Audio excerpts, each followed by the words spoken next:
Everything you need to know. Captivating. Reliable. And Mahama, who addressed a Deborah of chiefs and people of credible and breaking news. All at your fingertips. Who's found Asamoah Gyan? Your friend and that's a journalism.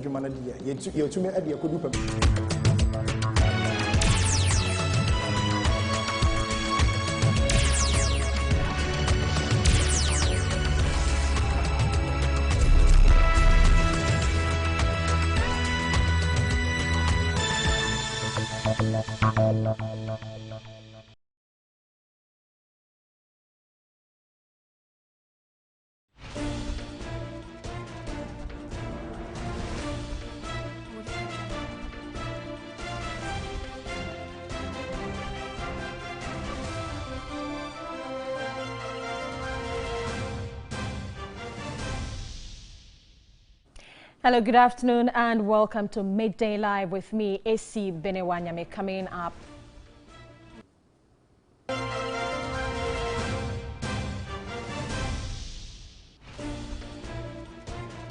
University of Cape Coast student multiply stabbed transferred to the Kolebu Teaching Hospital after violent clashes at the university during Ogwa Hall's week celebration. Meanwhile, a security analyst calls on the Ministry of Education to urgently disband the violent student group.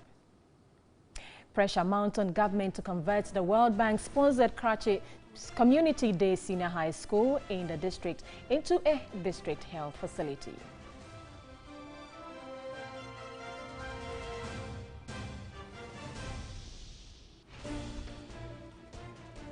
In sports, the rivalry deepens between the two mighty clubs in the country as Accra Hearts of Oak meets Kumasi Asante Kotoko in the league clash.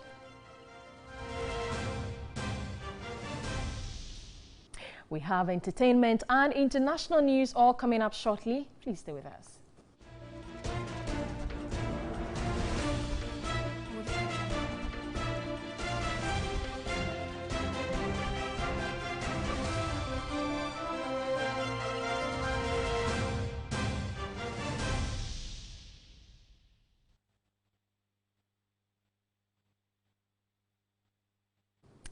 And to begin with, one student who suffered multiple stabbed wounds following a clash between Ogwa Hall and Atlantic Hall have been reportedly referred to the Kolebu Teaching Hospital for further treatment. Riot erupted Friday evening when students from Commonwealth Hall of the University of Ghana and Unity Hall of KNUST had attempted to forcibly enter Ogwa Hall during the celebration of ATL Hall Week. 3 students have been severely injured. Of it. Atlantic Hall, as part of its annual week celebration, invited residents of Unity Hall and Commonwealth Hall from the Kwame Nkrumah University of Science and Technology and the University of Ghana. The clash allegedly started after the 2 foreign halls made attempts to enter the Ogwa Hall upon their arrival at about 10 p.m. but were denied entry by students of the hall. What began as an exchange of words between Ogwa Hall on one hand and the 3 other halls on the other turned into throwing of stones, causing injury to several students and smashing windows of vehicles as well as doors of Ogwa Hall JCRC offices. The police came in with the firing of tear gas to disperse the teams. Some students who suffered minor degrees of injury are receiving treatment at the university hospital. Attempts to speak to officials of the University of Cape Coast have proved futile.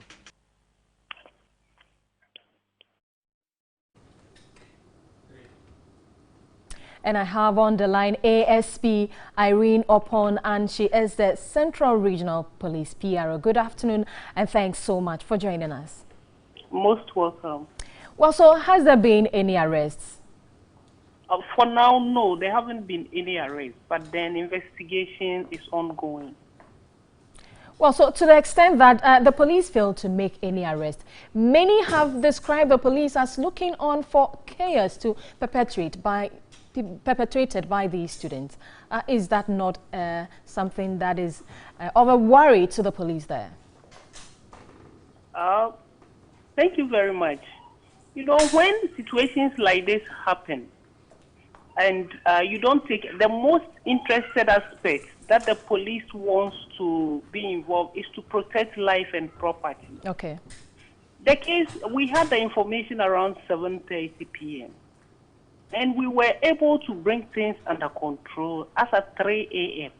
where we decided that visitors from Katanga and then Commonwealth Hall should leave campus so that we will be able to manage students left at ATL and Ogwa Hall.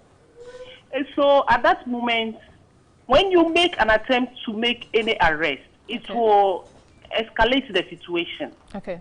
And you wouldn't know what one thing will lead to the other.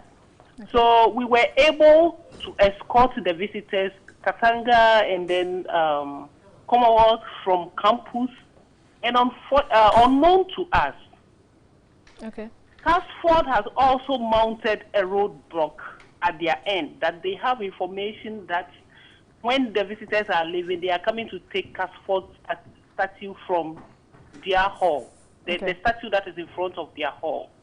So we had to also we had to withdraw some men from Ogwa and Atlanta Hall, where the main incident was taking place, and come to Casford to clear the road for the visitors to leave.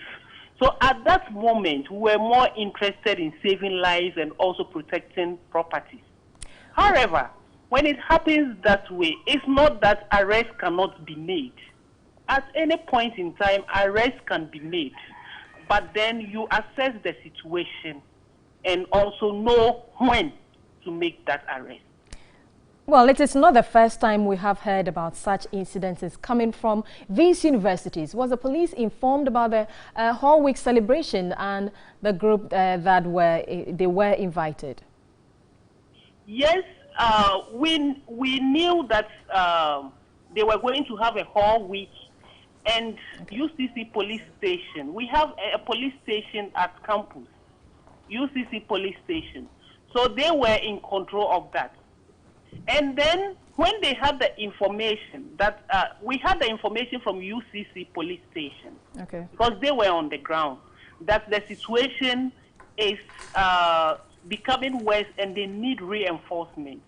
So the regional police command, led by DCOP Mr. Ampao Beni, mobilized men and they moved to that place. So I can assure you that at the point when the situation started, yes, there were policemen on the ground, and we just needed to beef up the number, which the regional command did. All right, thanks so much for speaking with us. I have been speaking with Irene Opon, and she is the Central Regional Police, PRO. But we need to further go into this particular issue. And I have three gentlemen here seated. Good afternoon, gentlemen, and thanks so much for joining us. Well, so I have from the far left, I have a security analyst, Sunny Idib. I have a reporter, a Central Regional reporter, Spencer Boateng, and I have Julian Kobna, and he is the president of the National Union of Ghana Students. Good afternoon once again, and thanks for joining us. This obviously is a worrying situation. Let me start with you, because you represent the student body. Yeah, I think that's very disturbing news. It is very unfortunate. We condemned it in uncertain terms across. We are asking our students to desist from such attitudes and activities. Could you speak up a bit for us? We are asking students to desist from such attitudes and activities. We are also asking the JCRCs to have a proper response to this measure so that it doesn't escalate into something that we might not be able to control. Well, still staying on you, the situation could have been avoided. What is the position of Nooks on the attacks that has happened? Yeah, when I spoke to the Ogao JCRC president, first he tells me that he's disappointed that the police also assaulted some of their students there. He's also disappointed in the way Commonwealth students and then students from Unity Hall and then ATL did not manage themselves properly by forcing them to enter their hall. And that what we are doing now is to be able to mitigate the situation and also get to speak to the JCL so that we have some reforms at the JCLC level. You see, that problem is a problem of socialization. When the students enter the various, they are told that you have to be quite violent to show that you are on top of issues. Yeah, the most violent hall is the superior hall, and these are things that we must be able to. So it means that this particular incident was expected? Yeah, it happens every time, and we in University Hall, there are reforms there. KNUST is, I think the Vice Chancellor this year did not allow continuing students to stay in the male halls because of these incidents, and so we are encouraging that these reforms will be rolled out in other universities, so that if continuing students are not allowed to be staying inside, and then we control the kind of students that are put into the halls. If you have a lot of medical students in Komodo who don't have a lot of time for, you won't find medical students doing some of this. These are things that you should be able to control. You should have a strategy to arrest some of these things. Let me get to our Central Regional correspondent, who is also a former student of the university, right? Correct. So with history on hindsight, how has these celebrations turned out?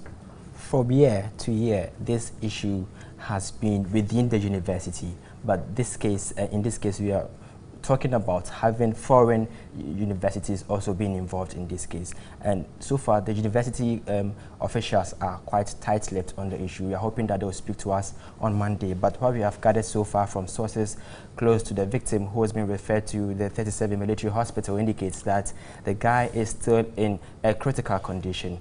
But we can also report that, of course, there are 2 others who are also in quite a serious condition and have also been referred to the Cape Coast Teaching Hospital, where we are told they are responding to treatment. Well, you are a student of UCC, former student of UCC, and you're saying that, you know, it occurs often, but not within. It is within, but exactly. Not when foreign students come in. So how did this come about?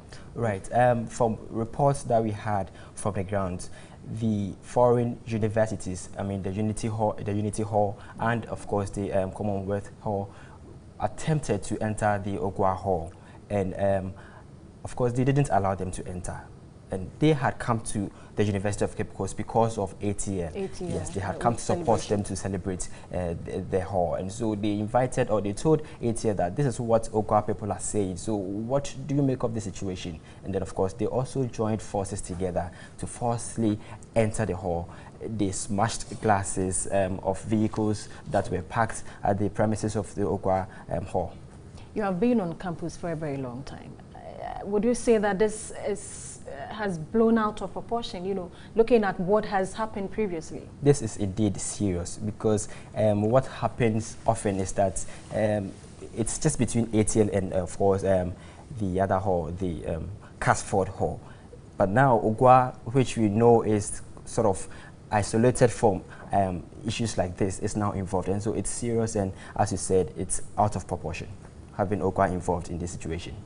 Let's get the thoughts of security experts. You have heard these 2 gentlemen. This is not the first time it is happening. But then, of course, he says that it has been blown out of proportion.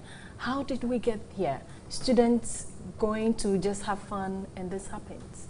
Well, indeed, I'm glad my brother, the NUC's president, has conceded with all humility that this is not the first time this is happening. It's been happening, and I'm quite sure, unfortunately, that this won't be the last time we're discussing this until the right mechanisms, the right protocols are put on the ground to not completely nip it in the bud, but to manage it to a very large extent.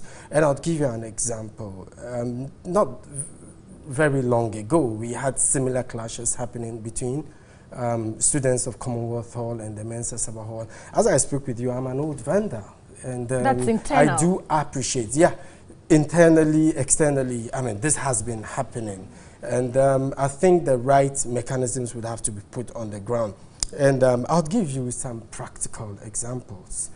Following the 2007 in April massacre in the US that led to the death of about 33 students at Virginia Tech University, we had there was a committee that was put together to investigate, you know, following not just that incident, but we had a litany of similar violent activities perpetrated by students. And one of the recommendations made that has been adopted since by many universities across the United States is the formation of student threat assessment committees that is basically charged with the duties of not just detecting but monitoring and on a timely and in an effective and efficient manner, forestalling any act of aggression by students. It is no secret that when students get to school, they are very vulnerable to peer influence. I mean, I used to be very gentle at the private level back in school, but immediately, according to sociologists, there's something called groupthink. When you are in a group, you tend to behave the way they do. When I'm in a group, when we go on procession, I behave differently. So the work of the assessment threat is to, at the micro level, identify the vulnerabilities of students, especially those with mental health issues, and those that have the tendency of being easily influenced by other students. And it should be interdisciplinary in nature. That would involve legal counselors, that would involve law enforcement, academic and non-academic staff, and even in some cases, psychologists, to preempt and take adequate measures, put them in place to forestall any act of aggression. I would come back to Kobina, but let's still stay a bit on this committee that was set up, you said, in the U.S. I don't know if you have monitored to find out how successful it has been and the need for us to also do the same here in Ghana to forestall some of these happenings. For years on end, we have militarized ensuring security in the country. I mean, it's always, like I've always indicated, about the equipment-based part of it. Fine, I cannot completely bastardize because it's quite important, but those efforts would have to be complemented by the softer approach towards ensuring security. You see, when you go to the university, we have an initiation process where you will have the chancellor, the vice chancellor, the deans coming to tell you about the rules of engagement, okay, but it ends there, unfortunately. So in as much as we're concerned about instituting effective disciplinary guidelines on campuses, they should be education-based. So periodically, students would be made to understand that, yes, indeed, these guidelines are in place and can bite. For you as a security analyst, are you disappointed that the police has not been able to make any arrests, considering the fact that some people have on the verge of losing their lives, are still in the hospitals and all that? Are you... Well, I don't want to be quick. I don't want to be quick to blame game, okay? We should just give them some little time. I'm sure they are gathering their intelligence, they are doing some investigation, and hopefully by tomorrow we should hear something positive. Well, Kobina, there's this call for these groups to be disbanded, and then also the police position on this particular issue. What are your concerns? Okay, on the first issue of whether they should be disbanded or not, I don't support that. I think that what we should be doing is reforming them to be able to make them more productive in the various halls. You see, as an issue of socialization, no matter how you define it. How do we reform them? As Sunny said, you know, some people are calm, but when they get into groups, when the late PV was the chairman of the University Council, University, I was also put on a committee to bring out innovative means of reforming the way the GCRs operate in the University Hall and Katanga. If you see, we've seen a lot of reduction in the number of time they class because of the output of that committee. But what you're suggesting that, well, the JCRs must function. That he's mentioned that we need to bring a lot of counselors on board. There's a bigger issue about how education is manipulated in this country. If you look at Harvard, Oxford, the schools, we have the part of education that happens within the halls. I mean, the tutorial officers are put there to be able to relate to students and ask them what actually the problems are. But when you go to tech, University Hall, ATL, I'm not sure the tutorial officers even know the students, they don't even know their strengths and their problems. So some take advantage of the situation and they try to socialize the people who are not conscious of the process, and they tend to think that violence is a mechanism to show superiority. These are things that we must target. So no matter how you find yourself, whether in ATL, whether on the street, if you have this kind of socialization, you might have the same result that we're finding now. Because we see them in invisible forces, we've seen them in other forces across the country. So what are we saying? They're saying that they must be put in place. We support that these halls must be kept.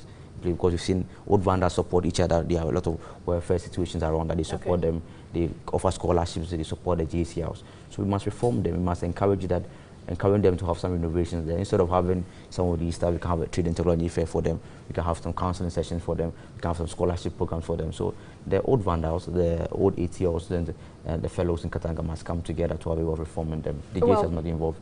The investment must also be involved in the process. Point well made. Let me get to our Central Regional correspondent. He's in here because he has also been part of this university. In going forward, this whole week celebration, what do you mean? Should it continue? Obviously, yes, it will. But how do you intend to go about it? I would like to urge university communities, university officials to put measures in place to make sure that these entertainments are put in the university, right? And of course, in the end, there shouldn't be any chaos. You're still following up on this particular issue. How challenging is it for you to get information? You know? Of course, as I said early on, the university community and of course the university officials are quite tight-lipped on this issue. They are claiming that from tomorrow they would communicate to us officially. But I've also been able to gather unofficial reports from the ground that even as I speak with you, there are some students who are also suffering minor injuries and are resorting to self-medication in their various hostels due to what has been identified as a fear of assisting the police to investigate the matter. Well, let me finally get to Sunny for us to wrap up this. What kind of arrangements or security arrangements, investigations, do you want to see with this particular issue? Well, to serve as a deterrent to would-be trouble causers, I think it would only be prudent that the security agencies deal expeditiously and in a timely and swift manner with whoever is suspected to have been involved in what is going on. In the past, what we have is we usually have the internal disciplinary system within the universities handling some of these issues. But it goes without saying that most of them are criminal in nature, and it has to go beyond the university circles, and the police would have to deal with them in a swift manner. But let me also indicate that in the past we have had issues with the police and other security agencies dealing with students with kid gloves because they feel they are students. But let me indicate that these are most of them are university students. They are adults, people, and they are not above the law. So when the wrong thing is done, the police would have to deal with it appropriately. Thanks so much, gentlemen, for joining me here in the studio. I was joined by a security analyst, Sunny Adib, and he is a security analyst. I was also joined by Spencer Boateng. He is our Central Regional correspondent and also a former student of the University of Cape Coast, and also Julian Kobna, and he is the president of the National Union of Ghana Students. Thanks so much for coming to the studio. I was grateful. This is still Midday Live. Let's move on and do some other stories. And 6 basic schools in the East municipalities have been closed down due to a persistent threats and attacks from nomadic herdsmen. The situation is likely to affect the impending BEC, which is a month and a half away. Incursions made by Fulani herdsmen in the East municipality is a worry for indigents. Several schools in the municipality are currently closed due to threats by Fulani herdsmen. Some pupils of one of the affected schools, Oboyan Basic School, say they have stayed home for months. Goats and other stray animals have now taken over classrooms. Pupils are worried the development may affect them negatively as they prepare for their basic certificate examinations. We are not able to go to school, and the teachers are also afraid to come and teach us, so we don't know what to do. Parents who are extremely worried about the situation blamed the security agencies for not doing enough. We are so worried that our kids are not in school because of the situation. Fulani fui school fu abaye school no. Omu fi nkura bebre wo nchen ha ne ba. Fulani fo no tata omu kwan munti ama awfo na so bie nya ne ba manemba. Because of the activities of the Fulani herdsmen, parents have stopped their children from coming to school for fear of being killed. They have killed one of our kids. In a related development, farming activities in the Oboyan community halted due to reprisal attacks between residents and Fulani herdsmen. The farmers say that will affect food supply from the area, as it is a major food supplier in the Ko East municipality of the Eastern region. Oboyan is a farming community in the Ko East municipality of the Eastern region. Farmers produce plantain, cassava, pepper, groundnut, among other crops to feed the bigger markets in the area. Farmers cannot produce as they used to due to clashes and subsequent attacks from nomadic herdsmen. Residents lament they cannot produce to even feed themselves or sell to make a living.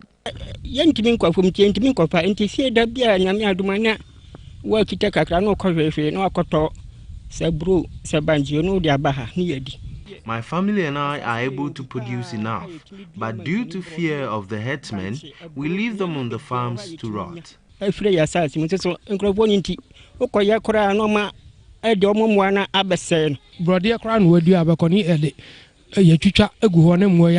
herdsmen also cut the plantain and cassava for their cattle to feed on. They need government intervention to find a lasting solution to the crisis at hand so they can return to their farmlands. We now go to our farms in groups and in the wee hours when the herdsmen are still in their homes. Unless help comes from government, it will be difficult for us to return to our farms.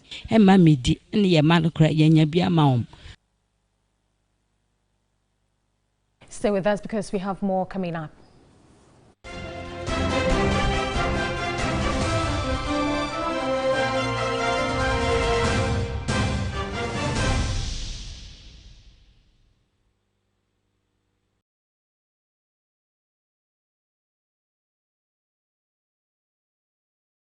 It's Talented Kids Season 8. We bring you performances from 23 of our best and brightest kids from across the country. Our contestants have to do more than go on stage and display their skills. They have to capture the crowd, woo the judges, and most of all, win the heart of the nation. Remember, there's a 10,000 Ghana Cedi cash prize and a 6,000 Ghana Cedi educational fund up for grabs for our eager competitors. Make a date with us this and every Sunday at 4 p.m. on TV3 and watch as our contestants show how worthy they are of the top prize. Talented Kids, free to play. Talented Kids is brought to you by Heaven Insecticide Spray and Mosquito Coil, and Enapa Mackerel, Indomie, Cowbell, Our Milk, Mada Powdered Soap, Pepsodent, Blue Band Margarine, First Bank Financial Services, Royal Drinks, Jack and Jill Hussein, Diamond Baby Diapers, and Sandra Ice Cream.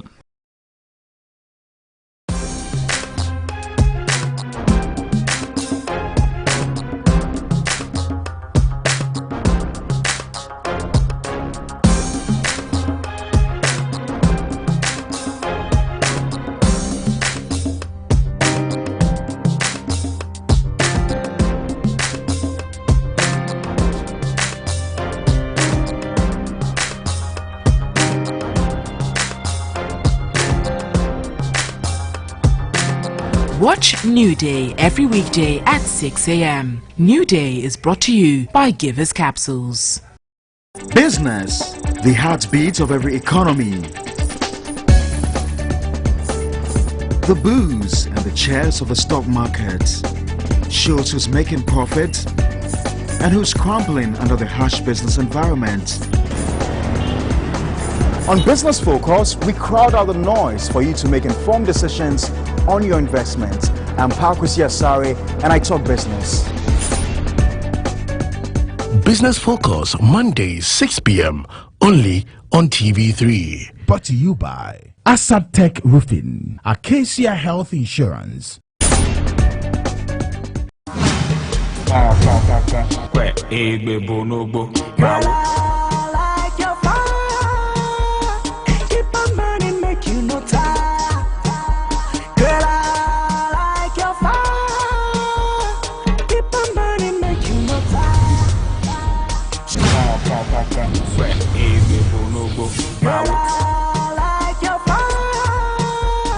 TV3, first in news, best in entertainment.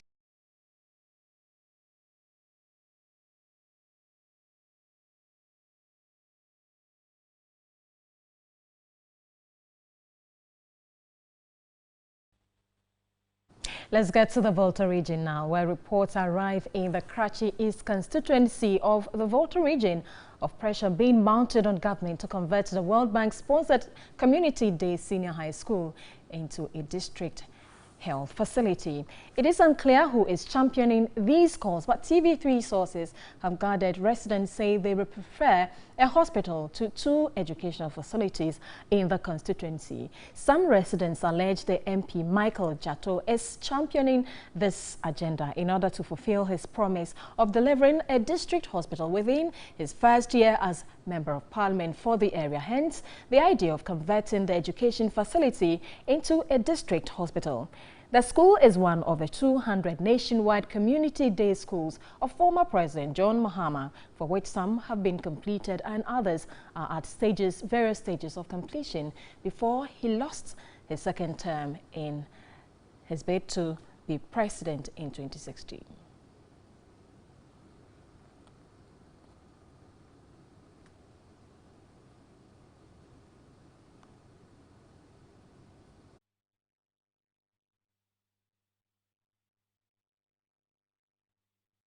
Well, we are trying to get the MP for the Karachi East constituency to seek answers on this particular issue. But before we get him, let's move on to some other stories. And congestion from inadequate classroom space has forced 120 pupils of the Chichirere Basic School in the Ahafo and North District of the Ashanti region to study under dilapidated structures. A recent downpour in the community has also ripped off parts of the structures, making teaching and learning difficult in the area.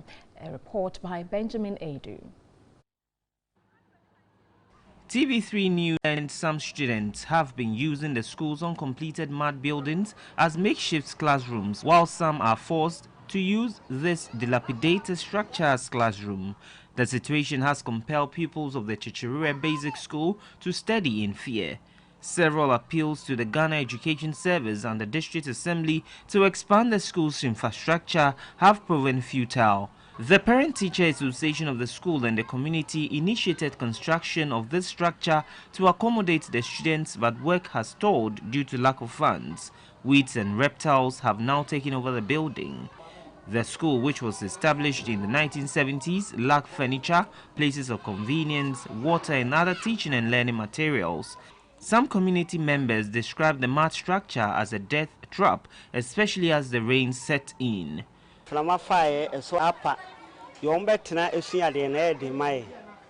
last rains caused a lot of havoc to the school, endangering the lives of our children, so we are appealing to government and other benevolent institutions to come to our aid.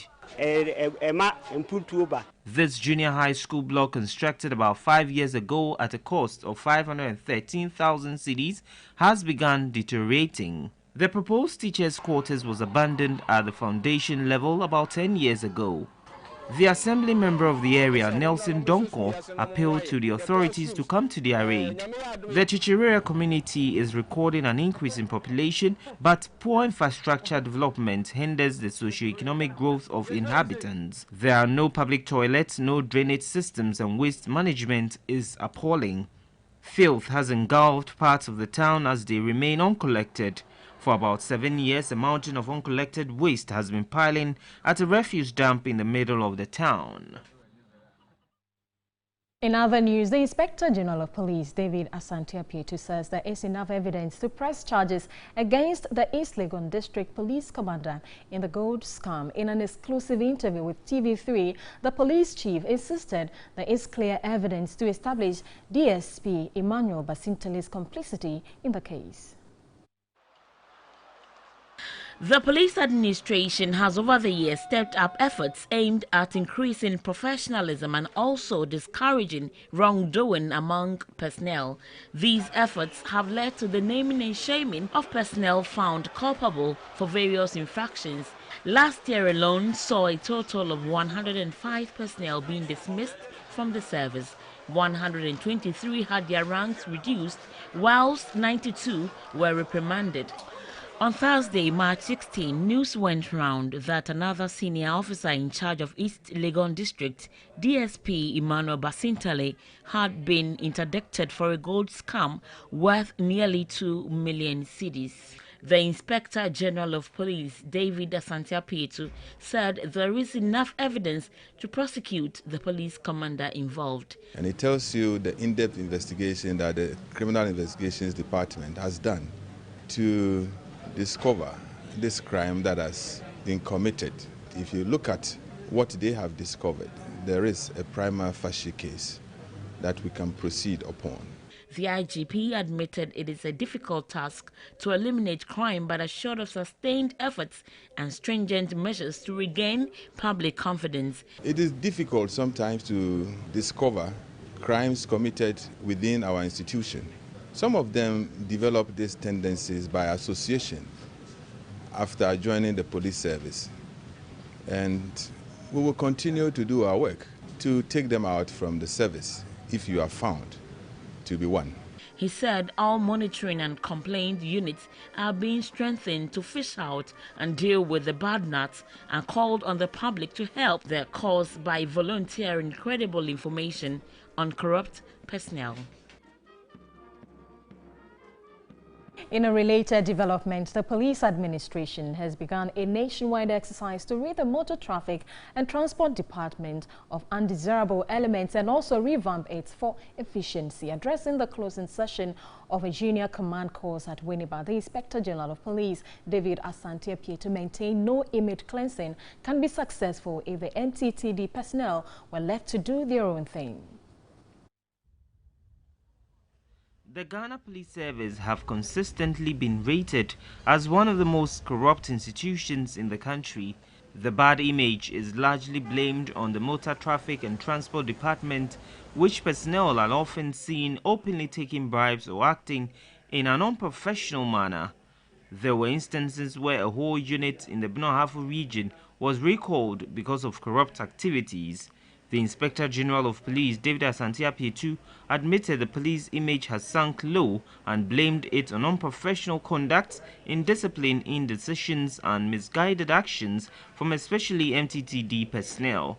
The actions and inactions of these few individuals are unfortunately often highlighted to overshadow the good efforts and achievements of the majority. This has largely accounted for the derogatory remarks often made against personnel of the service. Addressing the closing session of the 7th Junior Command Course at the Police Command and Staff College, Winneba, the IGP said some motor checks suspended in 2016 were to check the ruts on the roads. As long as the MTTD personnel on our various roads and highways continue to exhibit low level of professionalism, it may be difficult to have a better image rating. But how does the service intend dealing with the challenge? The Motor Traffic and Transport Department will undergo a robust restructuring. I have directed a nationwide internal recruitment, screening and retraining of all personnel who will constitute the MTTD. The department deserves a new look. The Inspector General of Police urged personnel to brace themselves up for hard days as stringent measures are going to be employed to weed out bad nuts. And the commander at the 37 Military Hospital, Brigadier General E.C. Saka Jr., has bemoaned the poor state of wheelchairs being used at the hospital. He said the development is affecting quality healthcare delivery. Most wheelchairs used to convey patients at the 37 Military Hospital are in a deplorable state, but are still in use due to the unavailability of new ones. The cowl strap and footplate of this wheelchair has been replaced by strings to enable patients use it. Commandant of the Military Hospital, Brigadier General E.C. Saka Jr., called for retooling as most of the hospital equipment have outlived its purpose. Most of our machines are very old and efficiency is not the best. It impacts on service delivery and it also affects the morale of staff, because if you are a surgeon and you are operating and you clamp a bleeding point and the clamp just opens up and goes off, it's very frustrating. Again, friends and relatives who visit inpatients are compelled to live here due to the unavailability of hostel facilities. This is a referral hospital. It's a tertiary center, and people are referred from all over the country, sometimes even from outside the country. By all means, when someone is being referred here, he will come with somebody. Where does the accompanying relative, what does he do? He can't stay in the ward. As part of the Wheels for Hope project, the Rotary Club of Accra Laboni donated 30 wheelchairs to the hospital to help manage the situation. We realize the difficulties most people go through in moving patients from their car to the point of care. And this difficulty is what we seek to resolve.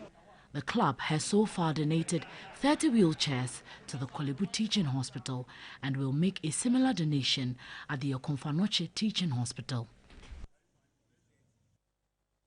The Ashanti region has been recording an alarming increase in glaucoma cases over the last couple of years, with over 600% rise between 2014 and 2016.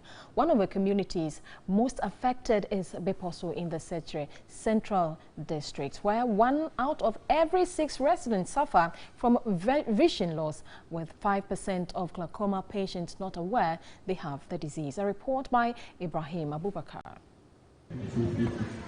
The increase in cases of glaucoma are a major concern worldwide. It is projected 80 million people are likely to suffer from the disease if preventable measures are not put in place by 2020. In Ghana, 600,000 people suffer from glaucoma, but 250,000 of patients are unaware of their condition.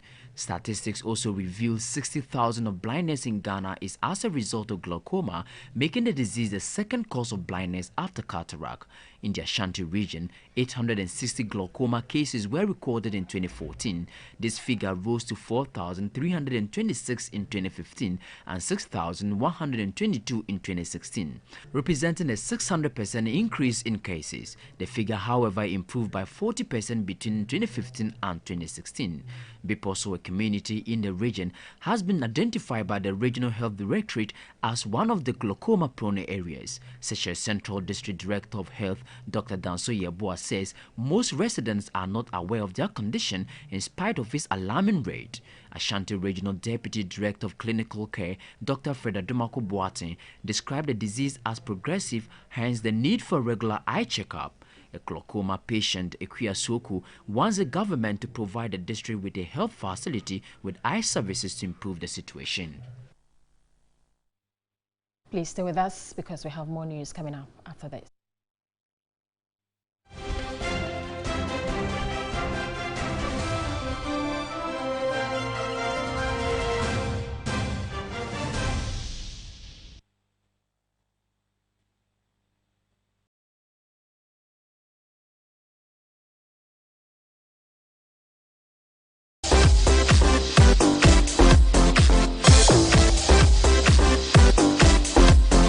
Talented Kids Season 8 is underway. You guys can join in the fun of the Before the Mirror Moments competition by recording your children, cousins, sisters, brothers, displaying their unique talents. Send it to our WhatsApp number 050-8235-228. Every Sunday, 5 of the best videos get to be aired on the show, and you guys at home get to vote to 1413 for the best video to win an award. Also, don't forget to join us every Sunday at 4 p.m. in the studio. Terms and conditions apply. Talented Kids, free to play.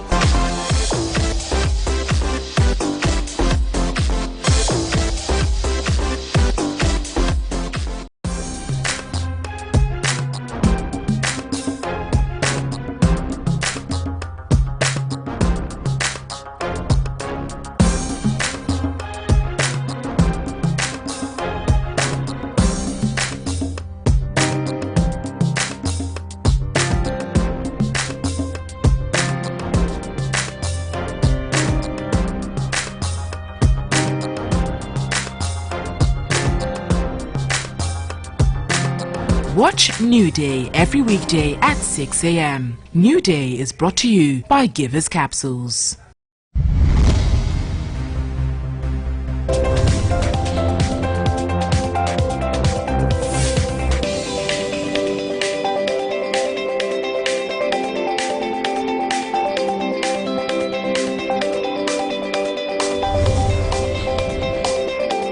Hi, My name is John Ewua. I'm the Chief Executive Officer of Universal Merchant Bank, UMB, the most innovative and customer-friendly bank in the country.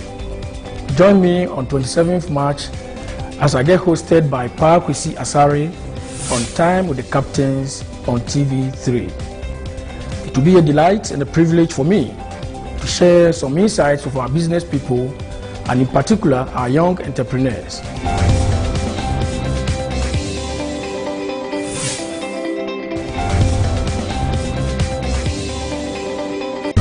TV3, first in news, best in entertainment.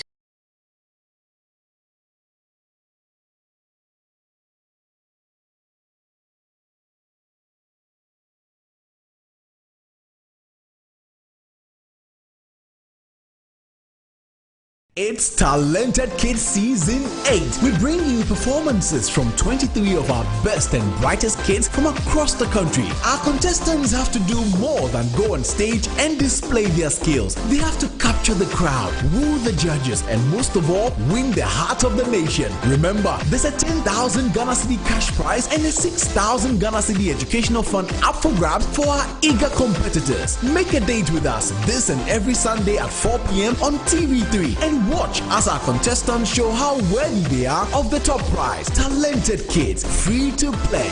Talented Kids is brought to you by Heaven Insecticide Spray and Mosquito Coil, Enapa Mackerel, Indomie, Cowbell, Our Milk, Mada Powdered Soap, Pepsodent, Blue Band Margarine, First Bank Financial Services, Royal Drinks, Jack and Jill Hussein, Diamond Baby Diapers, and Sandra Ice Cream.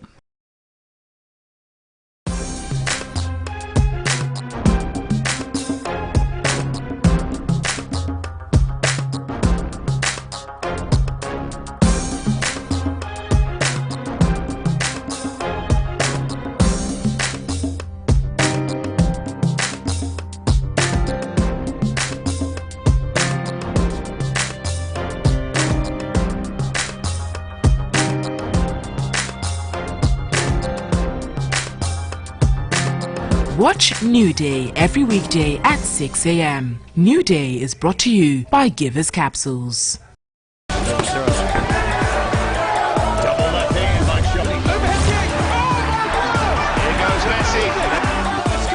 Yes, Jordan Ayew now with a chip. Jimmy Butler and a foul. Right out of the timeout. Jimmy Butler pats the rim. Oh, what a shot. That is absolute. Rinko. Bolt going very near. Comes Usain Bolt. Usain Bolt storming through. He takes it again. Blake. Sports Station shows every Monday at 9 p.m. on TV3 and is brought to you by Cowbell, Our Milk, Origin Bitters, and Betway. TV3, first in news, best in entertainment.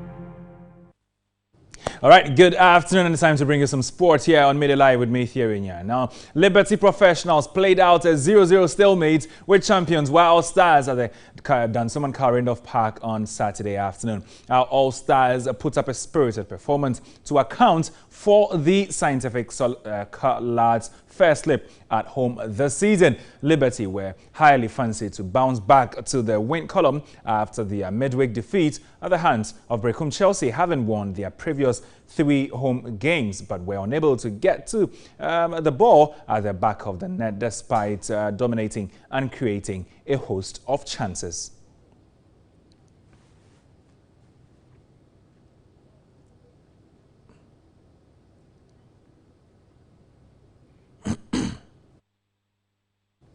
All right, so that was in the Ghana Premier League match day 8, but it wasn't the only one that was played yesterday. A win for Kumasi Asante Kotoko at the Accra Sports Stadium on Sunday will mean that the Kumasi-based side will become the new leaders of the GPL after current leaders, the Aduana Stars, lost 2-1 to Ebusua Dwarfs at the Cape Coast Stadium. Goals from Nicholas Jan and Osman Mohammed ensured that the home side walked away with maximum points. Elsewhere, Elmina Sharks deepened the misery of Ash Gold with a 1-0 victory. Olympics are still without a win in the Ghana Premier League, drawing 1-1 with Mediama in Takwa, and then Bolga All Stars also clinched a win at home as they beat in form Bichim United by 2-0. Wafa continued their impressive run at home, beating Brekum Chelsea 2-0 to ensure a change on the Ghana Premier League table. And the Scientific Soccer Lads were held to a draw by Wild Stars, like I told you, in Dansuman. All games played yesterday.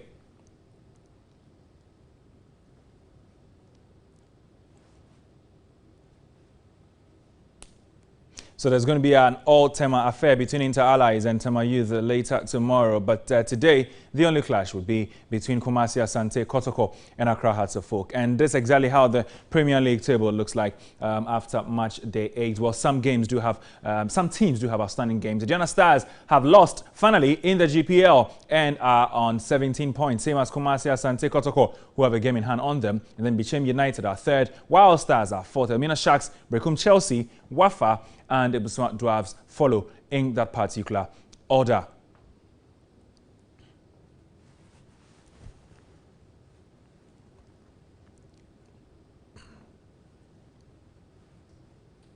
Accra Hearts of Oak are 11th on the Ghana Premier League table, and they are going to be facing second place Kumasi Asante Kotoko, who are eyeing a position at the summit of the Premier League table. Should they win at the Accra Sports Stadium? There's a preview to the game.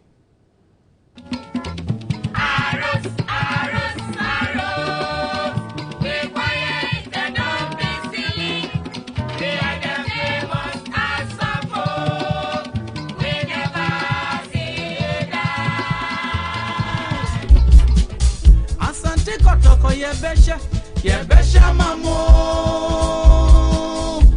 Asante Kotoko. Acquaintances will be renewed when fierce rivals Hearts of Oak and Asante Kotoko clash for the first time in the Ghana Premier League this season at the Accra Sports Stadium on Sunday. The Phobians have to dispatch the Porcupine Warriors to get back to winning ways after losing to regional rivals Tema Youth in midweek. They have had an unconvincing season so far with just 2 wins. Form, however, does not come to play when the giants of Ghana football face each other. Hearts have defied the odds to win games against their mighty rivals in the past when their form suggested they could be whipped into submission. Kotoko have also replicated that trick. That fact suggests we are in for a very good but unpredictable game at the Accra Sports Stadium on Sunday. Hearts of Oak head coach Frank Nuttall will not have the luxury of calling on captain Rubinyani and Richard Yamwa for the game, but the Phobians still have their utmost confidence of fighting to the last minute.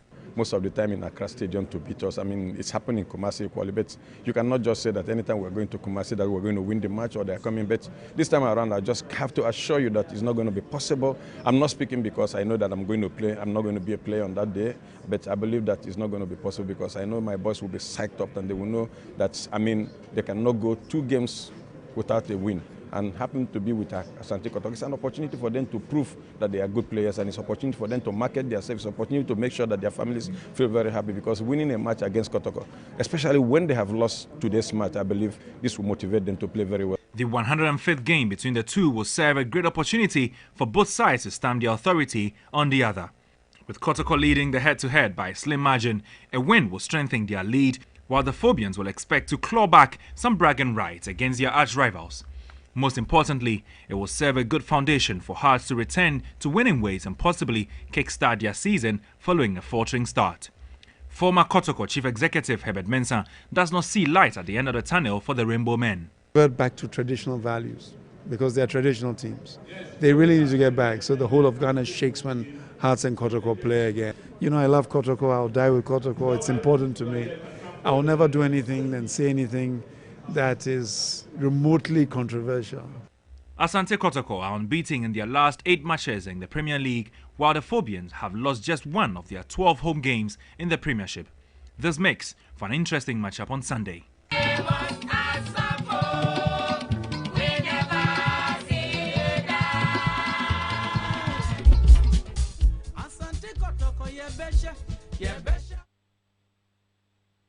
cracking game it promises to be. The rivalry between the two major clubs in Ghana always have their fans debating anytime the fixture is set to take place. This year is no exception, as fans of both sides share their thoughts on who walks away with the bragging rights.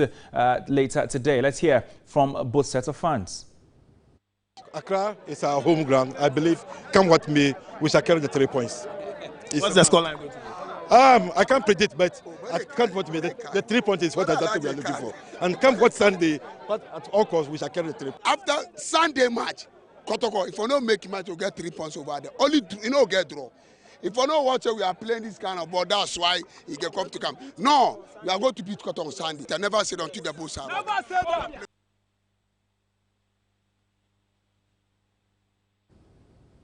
All right, so now to the English Premier League, and after yesterday's blockbusters where Andre Ayew scored a goal for West Ham United, his third in 4 games, today is going to be Super Sunday in the English Premier League as two sides challenging for the title of the top places, as these last few weeks have shown, go against each other. Pep Guardiola says he will not change Manchester City's attacking style ahead of their clash with Liverpool. Meanwhile, Jurgen Klopp, manager of Liverpool, says Manchester City are the toughest team to play as he prepares to take his Liverpool side to the Etihad. Again, we have to try. Of course, we have to defend better, but I think in the 10 minutes and 12-15 minutes, the second half been super finish! Being on top of the news has never been easy. Visit us at www.3news.com for all your reliable news. 3 News, news at your fingertips.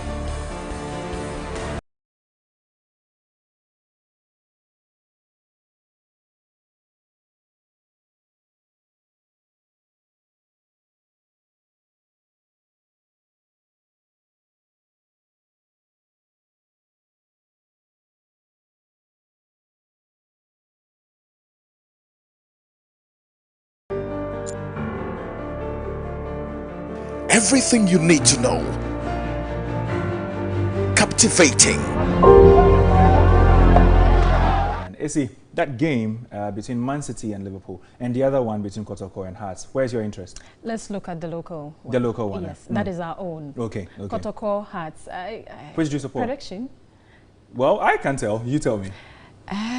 Let's see how it pans out. We don't want to put ourselves into trouble. By all means. Well, let's do some international news now.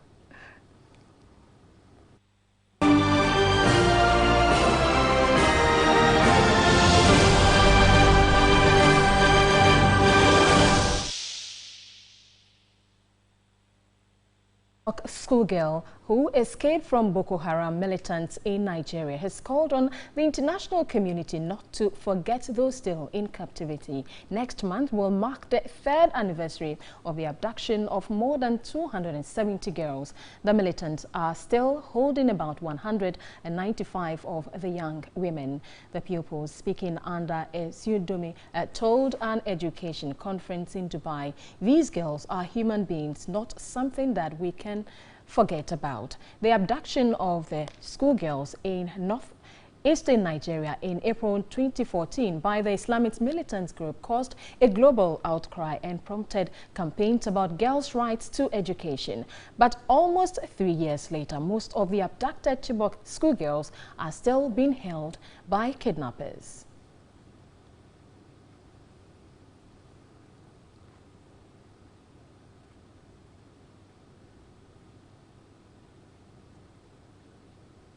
To entertainment news now, and legendary pop star Charles Edward Anderson Barry, popularly known as Chuck Berry, has died at 90.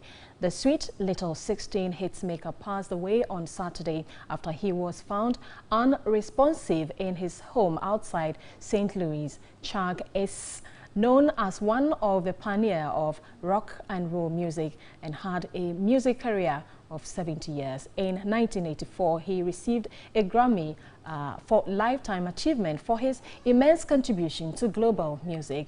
He is known for his hits track, including Johnny B, Goody, We Can Never Tell and Nadine. Some industry players have already started pouring in tributes for the legend.